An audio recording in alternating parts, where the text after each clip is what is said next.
Je me croyais engagée envers un professorat d'anglais, mais finalement, j'ai bien préféré animer un service de documentation. Je m'intéressais beaucoup à ce que faisait paraître Philippe Lejeune, puis qui était centré sur l'écriture de soi et sur la lecture et la méditation sur les confessions de Jean-Jacques Rousseau. Eh bien, je me suis demandé quel était le message que je pouvais laisser aux élèves qui étaient venus lire près de moi pendant une trentaine d'années. Et je me suis dit, eh bien, mais il faut les persuader que tenir son journal n'est pas futile, est au contraire enrichissant, et que les adultes qu'ils seraient bien contents de retrouver l'adolescent qu'il était en ce moment. Oui, les années passaient agréablement dans mon CDI. C'était l'époque où paraissaient tous les écrits de Philippe Lejeune sur le journal intime. Et l'idée m'est venue de le faire venir pour expliquer l'intérêt d'un journal. Voilà, c'est pourquoi j'ai écrit à Philippe Lejeune, qui m'a aussitôt répondu qu'il viendrait volontiers nous parler aux élèves du journal intime. Et lorsque Philippe travaillait aux côtés de Chantal Chaveria à la création d'une association de diaristes, eh bien, il lui conseilla de me joindre, et j'étais donc parmi les 18 qui se trouvèrent le 18 novembre 1992 à souhaiter la création de l'association. Très vite, Philippe nous a engagés dans l'action. Les réunions se succédaient, et un jour, Philippe n'a même pas craint de dire que nous étions en train d'apprendre le métier de journaliste. Alors, bien confiant dans nos nouvelles responsabilités, on avait vraiment un grand désir de travailler, et on se voyait souvent, et c'était assez merveilleux parce qu'on avait l'impression de marcher tous ensemble avec l'objectif de faire connaître l'APA et les possibilités riches qu'offrait le journal intime. Et c'est ainsi que nous devînmes les créateurs de la faute à Rousseau. Le titre semblait sortir spontanément de tous les esprits, et tout le monde trouvait ce titre tout à fait en adéquation avec notre désir de montrer l'intérêt de l'intimité et de la réflexion sur soi. C'est ainsi qu'une bonne partie de notre activité fut consacrée désormais à réunir les articles qui constitueraient les numéros de la faute à Rousseau. Alors, voici le premier, fait avec les moyens du bord, de simple papier renéoté et agrafé. Et puis, déjà, le numéro 7 est plus élaboré. On voit bien l'intérêt porté sur les jeunes années. Voilà. Et puis, au fil du temps, ces albums devenaient de plus en plus soignés. Chacun apprenait son métier en même temps.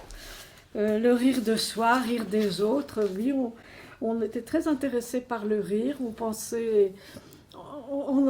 avait de bons rires ensemble, et on abordait un peu tous les sujets, et on changeait de figure. Oui, je ne dirais pas qu'on s'embourgeoisait, pas du tout, mais on était de plus en plus artistes, plutôt, nous dirons. Nous étions un groupe de lecture, et beaucoup d'entre nous souffraient un peu. Ils étaient là, ils avaient été en attente d'un lieu où écrire et où se faire entendre, et c'était pas tout à fait ce que l'on vivait. On vivait en fait en se précipitant sur ce qui arrivait en Berrieux, de nouveaux textes. Nous allions toujours vers des textes qui ressemblaient à à ce que nous étions, à ce que nous cherchions. Bon, et puis ça nous a quand même forcé un petit peu à regarder des gens un peu différents de nous. J'ai eu des très bonnes relations avec certains déposants, avec qui d'ailleurs je suis encore quelquefois en, en échange de correspondance, où on se demande ce qu'on devient, ce qu'on fait. Oui, on avait absolument besoin de recharger les accus avec des gens proches de nous, en somme. Oui, c'est-à-dire qu'on recherche quand même soi, toujours. Et ça a donné l'idée d'écrire parallèlement aux garde-mémoire des cahiers sur un thème choisi par le groupe et dont les textes seraient réunis à la fin d'une année et mis à la disposition des adhérents de l'APA. En général, nous travaillons autour d'un thème. Alors voici un des tout premiers numéros des cahiers. Frères, sœurs, qui nous emmenaient au dehors des limites familiales. On était très différents les uns des autres. Les uns voulaient écrire et seraient même très comment dirais-je, favorable à l'introduction de l'imaginaire, mais beaucoup aussi préféraient rester dans l'expérience personnelle. Ben, la PA m'a apporté des rencontres formidables, euh, fréquentes et durables. Des échanges sur notre manière d'écrire, des échanges au niveau des lectures. On se faisait les propagandistes de certains livres. Et moi qui étais timide et plutôt renfermée, ça m'a quand même bien ouverte aux autres. Voilà, non, j'imagine pas ce qu'aurait pu être ma retraite si je n'avais pas fait appel en son temps, et on s'entend bien l'air du temps, euh, à Philippe. Je dois beaucoup à Philippe qui m'a toujours remonté le moral quand ça flanchait, qui m'a toujours bien guidé patiemment. C'est quelqu'un qui est très proche de nous, qui aime les autres, qui est passionnément intéressé par les autres. Et donc, près de lui, on se sent équilibré, mieux équilibré que tout seul. Elisabeth a publié chez Harmattan La vie est un roman.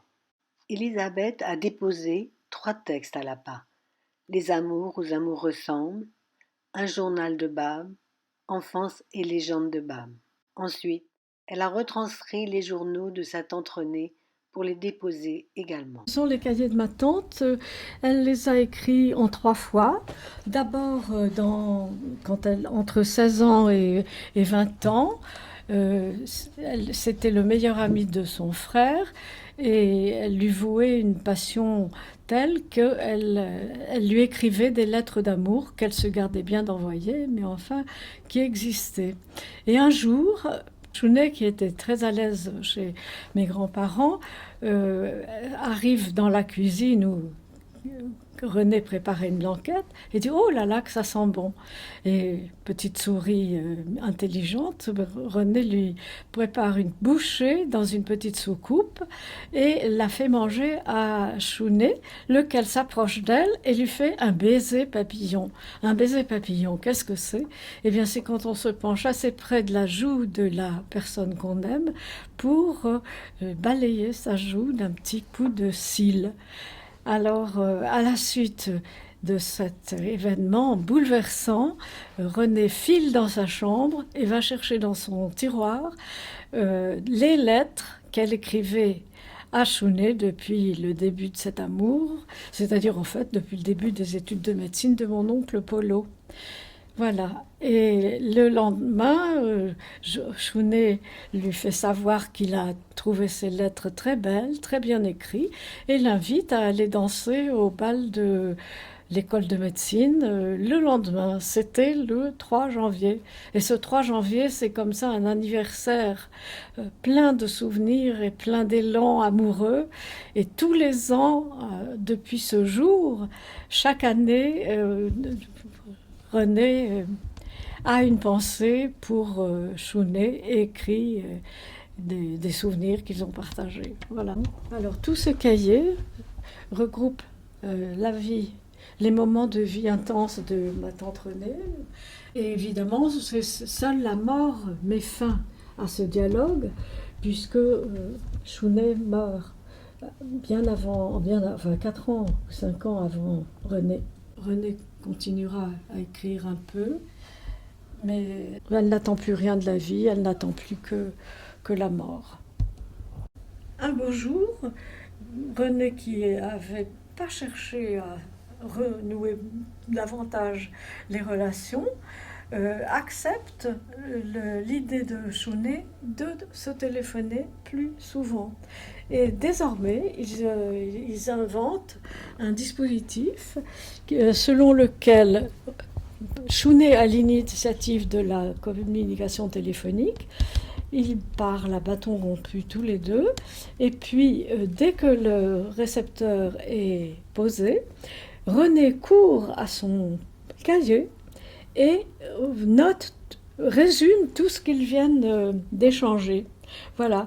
Et à partir de là, nous sommes en 1973, à ce moment-là, le journal prend le titre de journal téléphonique et ne contient que le souvenir et la marque des conversations qu'ils viennent d'échanger. Un jour, je me suis dit, il faut que je me prenne par la main et que je tape le journal téléphonique, que je fasse une frappe lisible par les lecteurs qui viennent travailler sur l'autobiographie. T'entraîner à une écriture assez lisible, mais quand même, à un moment, je me suis dit, ça serait quand même plus commode pour les gens qui viennent travailler sur le journal intime d'avoir une frappe. Et donc, j'ai saisi tous les cahiers de Tante Renée. Ça m'a pris plusieurs années. Et voilà.